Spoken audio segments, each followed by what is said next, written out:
आज यानी 5 मई को बाजार में पिछले 2 महीनों की सबसे बड़ी सिंगल डे गिरावट देखने को मिली है।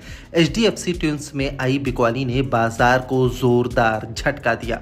कारोबार के अंत में सेंसेक्स 694.96 अंक या 1.13% की गिरावट के साथ 61,054.29 के स्तर पर बंद हुआ और निफ्टी 186.80 अंक या 1.02% की गिरावट के साथ 18,069 अंक पर बंद हुआ। लगभग 1,499 शेयरों में बढ़त देखने को मिली है, जबकि 2,015 शेयर गिरे हैं। वहीं 127 शेयरों में कोई भी बदलाव नहीं हुआ है। सेंसेक्स के 30 में से 20 शेयरों में गिरावट रही, वहीं निफ्टी के 50 में से 29 शेयरों में गिरावट देखने को मिली है, जबकि निफ्टी बैंक के 12 में से 11 शेयरों में गिरावट रही। आज सबसे ज्यादा बिकवाली बैंकिंग और मेटल शेयरों में रही। टाइटन, मारुति, अल्ट्राटेक सीमेंट और नेस्ले निफ्टी के टॉप गेनरों में रहे, जबकि HDFC bank, HDFC, IndusInd bank और यूपीएल निफ्टी के टॉप लूजरों में रहे। बीएसई में लिस्टेड कंपनियों का कुल मार्केट कैपिटलाइजेशन आज यानी 5 मई को घटकर 273.78 लाख करोड़ रुपए पर आ गया, जो इसके पिछले कारोबारी दिन यानी गुरुवार 4 मई को 275.20 लाख करोड़ रुपए पर था। इस तरह बीएसई में लिस्टेड कंपनियों का मार्केट कैप आज करीब 1.42 लाख करोड़ रुपए घटा है। 8 मई को कैसी रह सकती है बाजार की चाल? मोतीलाल ओसवाल के फाइनेंशियल सर्विसेज के सिद्धार्थ खेमका का कहना है कि बाजार का ओवरऑल स्ट्रक्चर पॉजिटिव बना हुआ है। उम्मीद है कि कमजोर ग्लोबल संकेतों और इंडेक्स हैवीवेट में मुनाफा वसूली के कारण शॉर्ट टर्म में निफ्टी में कंसोलिडेशन देखने को मिलेगा। अगले हफ्ते बाजार की नज़र महंगाई के आंकड़ों, राज्य के चुनाव परिणाम और चौथी तिमाही के कंपनियों के नतीजों पर रहेगी। कोटक सिक्योरिटीज के अमोल अठावले का कहना है कि अमेरिकी बाजारों में भारी गिरावट को देखते हुए घरेलू निवेशकों ने भी बैंकिंग और फाइनेंस, मेटल और आईटी शेयरों में मुनाफा वसूली की है। इसके चलते सेंसेक्स 61,000 के स्तर के नीचे फिसल गया।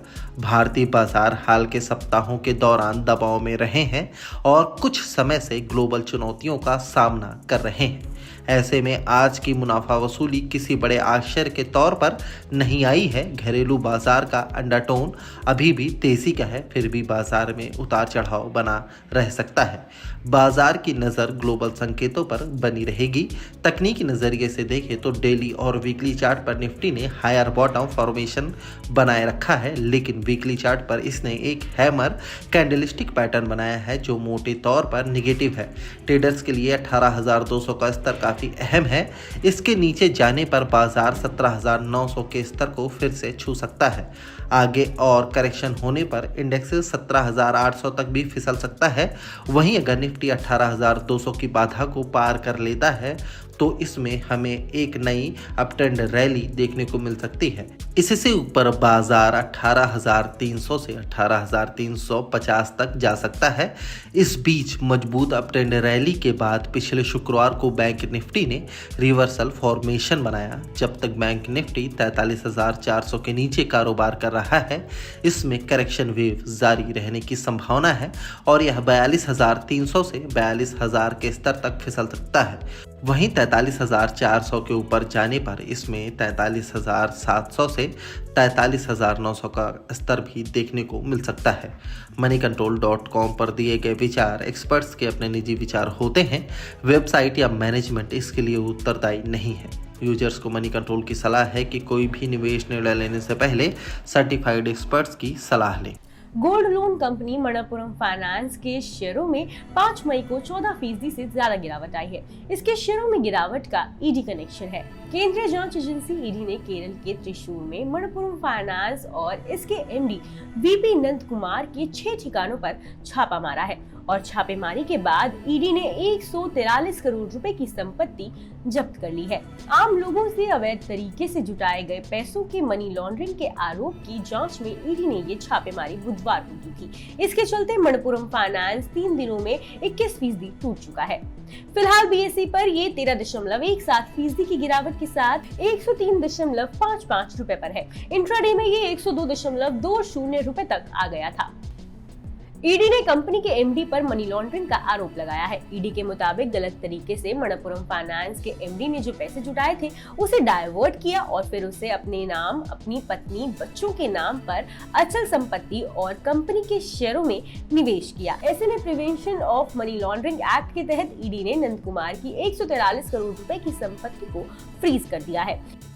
इसमें 8 बैंक खातों में जमा और मणप्पुरम फाइनेंस समेत लिस्टेड शेयरों में निवेश भी शामिल है। मणप्पुरम फाइनेंस के शेयर 20 जून 2022 को एक साल के निचले स्तर 81.50 रुपए पर थे। इसके बाद 19 अप्रैल 2023 को ये एक साल के हाई 133.90 रुपए पर पहुंच गए। ईडी के छापे से पहले तक इसमें खास उतार चढ़ाव नहीं दिखा। हालांकि ईडी के छापे ने निवेशकों की घबराहट बढ़ा दी और वे धड़ाधड़ शेयर बेचने लगे और इसके चलते 3 दिन में ये 21% से ज्यादा फिसल गया।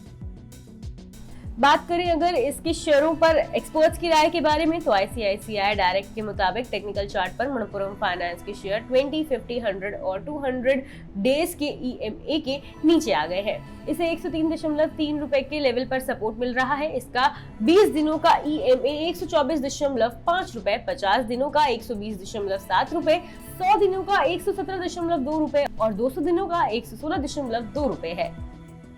बता दें कि मनी कंट्रोल पर दिए गए विचार एक्सपर्ट्स के अपने निजी विचार होते हैं। वेबसाइट या मैनेजमेंट इसके लिए उत्तरदायी नहीं है। यूजर्स को मनी कंट्रोल की सलाह है कि कोई भी निवेश निर्णय लेने से पहले सर्टिफाइड एक्सपर्ट की सलाह लें और स्टॉक मार्केट से जुड़ी तमाम खबरों के लिए सब्सक्राइब कीजिए मनी कंट्रोल हिंदी के यूट्यूब चैनल को। साथ ही साथ बेल आइकन भी जरूर दबाइए ताकि अगली वीडियो का नोटिफिकेशन आपको मिस ना हो। इसके अलावा आप हमें फेसबुक, इंस्टाग्राम और ट्विटर पर भी फॉलो कर सकते हैं। धन्यवाद।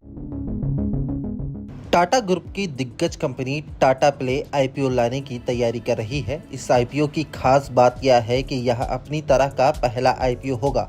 आमतौर पर जब कंपनियां आईपीओ लाती हैं तो वे बाजार नियामक सेबी के पास एक ड्राफ्ट फाइल करती हैं जिसमें कंपनी और आईपीओ से जुड़ी ढेर सारी डिटेल्स होती है। लेकिन टाटा प्ले ने कॉन्फिडेंशियल कागजात दाखिल किए हैं, यानी कोई भी जानकारी पब्लिक डोमेन में नहीं है। अमेरिका, ब्रिटेन और कनाडा में रेगुलेटरी अथॉरिटी के पास रिव्यू के लिए ऐसे ऑफर डॉक्यूमेंट फाइल करने का चलन है, लेकिन अपने यहाँ इस तरह का यह पहला मामला है। सेबी ने खुद पिछले साल ही नवंबर में इस रास्ते को खोला था और इस रास्ते का इस्तेमाल करने वाली टाटा प्ले पहली कंपनी बन गई है। इसने पिछले साल नवंबर 2022 में आईपीओ के लिए कॉन्फिडेंशियल ड्राफ्ट फाइल कर दिया है। इसे सेबी से 26 अप्रैल को ऑब्जर्वेशन लेटर मिल चुका है, जो एक तरह से आईपीओ लाने की मंजूरी है। ये पब्लिक और कॉन्फिडेंशियल फाइलिंग का क्या है मसला? आमतौर पर कंपनियां आईपीओ के लिए सेबी के पास ड्राफ्ट फाइल करती हैं। उसमें कंपनी से जुड़ी अहम डिटेल्स के साथ साथ आईपीओ के साइज और अन्य जरूरी डिटेल्स होती हैं। ये सभी जानकारियां पब्लिक डोमेन में आ जाती हैं। वहीं दूसरी तरफ कॉन्फिडेंशियल फाइलिंग में ऐसा कुछ पब्लिक डोमेन में नहीं होता है। इससे कंपनियों को अपडेटेड ड्राफ्ट फाइल करने तक इश्यू साइज और नए शेयरों और ऑफर फॉर सेल के तहत शेयरों की संख्या में बदलाव करने को लेकर सहूलियत होती है। यह updated draft red herring prospectus public domain में होता है। कॉन्फिडेंशियल रास्ते की जरूरत क्यों पड़ी? नॉर्मल रूट के जरिए कंपनी को आईपीओ के ड्राफ्ट में अपने कारोबार से जुड़ी संवेदनशील जानकारियां मुहैया करानी होती हैं। हालांकि हर समय इसकी आशंका बनी रहती है कि प्रतिस्पर्धी कंपनियां इसका फायदा उठा सकती हैं। इसके अलावा अगर बाजार की विपरीत परिस्थितियों के चलते कंपनी आईपीओ लाने के प्लान को आगे खिसका देती है या रद्द कर देती है, तो यह जब लंबे गैप के बाद फिर से बाजार में पहुंचता है तो काफ़ी कुछ बदल जाता है। इन सब वजहों से सेबी ने प्री फाइलिंग मैकेनिज्म यानी कॉन्फिडेंशियल तरीका लॉन्च किया है। इसमें कंपनियों को अपनी संवेदनशील जानकारियों का तब खुलासा करना होता है जब इसे सेबी के लिए मंजूरी मिल जाती है। हालांकि कॉन्फिडेंशियल फाइलिंग में एक घाटा ये होता है कि इसमें सीमित मार्केटिंग को ही मंजूरी मिलती है। दोनों के फाइलिंग के तरीकों में क्या है अंतर? आईपीओ के आवेदन के आम तरीके में कंपनियां पहले ज़रूरी जानकारियों के साथ सेबी और स्टॉक एक्सचेंजों के पास ड्राफ्ट फाइल करती हैं। इस पर मंजूरी मिलने के बाद कंपनियां 1 साल के भीतर आईपीओ ला सकती हैं। इशू खुलने के कम से कम 2 दिन पहले रेड हेरिंग प्रॉस्पेक्टस फाइल करती हैं, जिसमें प्राइस बैंड और बाकी डिटेल्स होती हैं। वहीं कॉन्फिडेंशियल में बात करें तो कंपनियां प्री फाइलिंग रूट के जरिए ऐसा ड्राफ्ट फाइल करती हैं जिसकी डिटेल्स पब्लिक डोमेन में नहीं आती है। सेबी से मंजूरी मिलने के 18 महीने के भीतर यह इशू खुल सकता है, लेकिन सेबी के पास अपडेटेड ड्राफ्ट जो पब्लिक डोमेन में आता है उसे फाइल करना होता है। अगर आप 2 से 3 हफ्तों में शेयर बाजार में निवेश कर अच्छा रिटर्न कमाना चाहते हैं तो हम आपको बता रहे हैं एक्सपर्ट के सुझाव ऐसे 3 स्टॉक्स जो आपकी शानदार कमाई करवा सकते हैं। नमस्कार, आप देख रहे हैं मनी कंट्रोल हिंदी। निफ्टी 50 में 8 हफ्ते से हाई पर ट्रेडिंग हो रही है। खासकर इसने हायर हाई और हायर लो बनाना जारी रखा है। 50% फिबोनाची रिट्रेसमेंट से बाउंस के बाद तेजी का ये रुख देखने को मिला है। इसका कैलकुलेशन इस इंडेक्स के पहले के एडवांसमेंट पर आधारित है। तब जून 2022 में 15,183 के स्तर से ये दिसंबर 2022 में 18,887.60 के हाई पर पहुंच गया था। डेली चार्ट पर inverse head and shoulder pattern का क्लासिकल ब्रेकआउट देखा जा सकता है। यह ट्रेंड की शुरुआत का संकेत देता है। निफ्टी 50 के लिए 17,500 पर स्ट्रॉन्ग सपोर्ट है। इसके बाद इसे 17,200 पर बड़ा सपोर्ट मिलेगा। तेजी की स्थिति में पहला रेजिस्टेंस 18,473 पर नजर आ रहा है। उसके बाद हमारी नजर 18,887 के रेजिस्टेंस लेवल पर होनी चाहिए। कुल मिलाकर निफ्टी का ट्रेंड पॉजिटिव दिख रहा है। चलिए अब जानते हैं GEPL कैपिटल में टेक्निकल रिसर्च के AVP विद्यन सावंत के पसंदीदा स्टॉक्स के बारे में जो 2 से 3 हफ्ते में आपको शानदार रिटर्न दे सकते हैं। इनका पहला पसंदीदा स्टॉक है आदित्य बिरला कैपिटल। इसका टारगेट प्राइस 195 रुपए है। इसमें 162 रुपए पर स्टॉप लॉस लगाना होगा। इस शेयर में निवेश से 12.5% मुनाफा कमाया जा सकता है।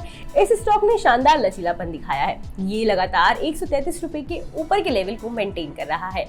सितंबर 2018 के बाद पहली बार इसने ये लेवल पार किया है। दिसंबर 2022 के बाद से ही इसका प्रदर्शन लगातार अच्छा बना हुआ है। बीते हफ्ते इस स्टॉक ने राउंडिंग पैटर्न से ब्रेकआउट दिखाया है। इससे तेजी का रुख जारी रहने का संकेत मिलता है। डेली टाइम फ्रेम पर ये स्टॉक अपने 50, 100 और 200 डे EMA से ऊपर बना हुआ है। ये तेजी के रुख की पुष्टि करता है। वीकली टाइम फ्रेम पर RSI 60 के लेवल के काफी ऊपर है, जो पॉजिटिव मोमेंटम जारी रहने का इशारा करता है। इन्होंने दूसरे स्टॉक के तौर पर चुना है ABB इंडिया को। स्टॉक का टारगेट प्राइस 4,250 रुपए है। इसमें 3,430 रुपए पर स्टॉप लॉस लगाना होगा। इस शेयर में 2 से 3 हफ्तों में 16% तक कमाई की जा सकती है। इस शेयर में अभी इसके लाइफ हाई पर कारोबार हो रहा है। ये बताता है कि ये शेयर पहले से स्ट्रॉन्ग मोमेंटम में है। बीते हफ्ते इसने inverse head and shoulder pattern का ब्रेकआउट दिया है। इससे पता चलता है कि तेजी का रुख जारी रहेगा। वीकली टाइम फ्रेम पर ये 16 हफ्ते के SMA से काफी ऊपर बना हुआ है। इसने तेजी के पहले के ट्रेंड में मजबूत वेरिएबल सपोर्ट का काम किया है। इसके अलावा वीकली टाइम फ्रेम पर RSI बढ़ रहा है। ये 50 के लेवल के ऊपर टिका रहा है। ये स्ट्रॉन्ग मोमेंटम की मौजूदगी का संकेत देता है। और थर्ड स्टॉक के तौर पर इन्होंने चुना है भारत तेल इलेक्ट्रॉनिक्स को। स्टॉक का टारगेट प्राइस 120 रुपए है। इसमें 102 रुपए पर स्टॉप लॉस लगाना होगा। इस स्टॉक में 2 से 3 हफ्तों में 12% तक मुनाफा हासिल किया जा सकता है।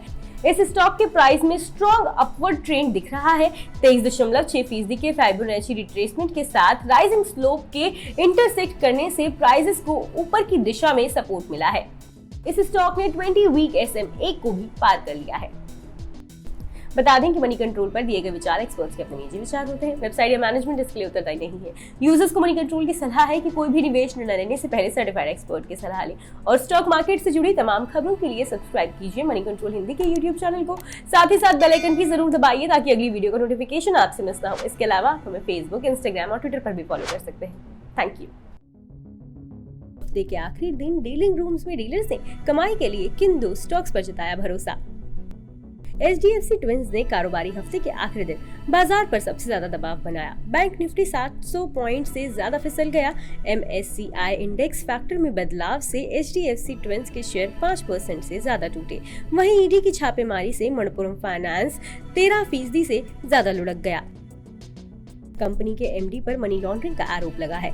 दूसरी तरफ कमजोर बाजार में ऑटो स्टॉक्स ने रफ्तार पकड़ी है। MRF शेयर का भाव 1 लाख रुपए करीब पहुंचा। शेयर में 3% से ज्यादा की तेजी देखने को मिली। इस बीच डीलिंग रूम्स में 2 स्टॉक्स में जोरदार एक्शन देखने को मिला है। महिंद्रा एंड महिंद्रा डीलर्स ने महिंद्रा एंड महिंद्रा के शेयरों में बिकवाली की सलाह अपने क्लाइंट्स को दी है। उनका कहना है कि कनाडा के फंड की तरफ से बिकवाली की गई है। डीलर्स को शेयर में 4 से 5% की गिरावट की आशंका है। 5 मई को शेयर में नए शॉर्ट बने हैं। इसका ओपन इंटरेस्ट 10% बढ़ा है।